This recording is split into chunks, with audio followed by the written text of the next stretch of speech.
दरवर्षीच नारळी पौर्णिमा येते, पण कोळी बांधवांच्या माध्यमातून माझा हा पहिलाच वर्ष आहे आणि म्हणून मुद्दा म्हणून लोकसभेचं अधिवेशन चालू आहे. तुम्हाला माहिती आहे, मी आता 5 वाजता उतरलो आणि इथंच डायरेक्ट आलो आणि मला ते पाहायचं होतं, प्रथा आणि परंपरा ज्या असतात त्या.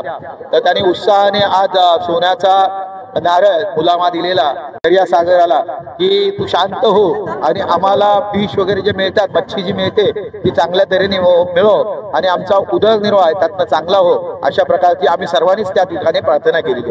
आणि याच्यामध्ये मी नवीन ते केलं, अल्ताफला मी सांगितलं की आपण काहीतरी वेगळं करूया आणि म्हणून यांचा जो गेटअप आहे, यांचा जो वेशभूषा आहे महिलांचं, तर त्यासाठी मी 3 सोन्याच्या नथ आणल्या होत्या आणि 3 महिला आम्ही चूज केल्या आणि 2 कुटुंब, एक लहान मुलगी, अशा 6 जणांना आम्ही पारितोषिक दिली. सोन्याच्या नथ 3 दिल्या आणि 3 जणांना पारितोषिक दिली. महिलांना सोन्याच्या नथ डिफिकल्टी झाली का निवडताना?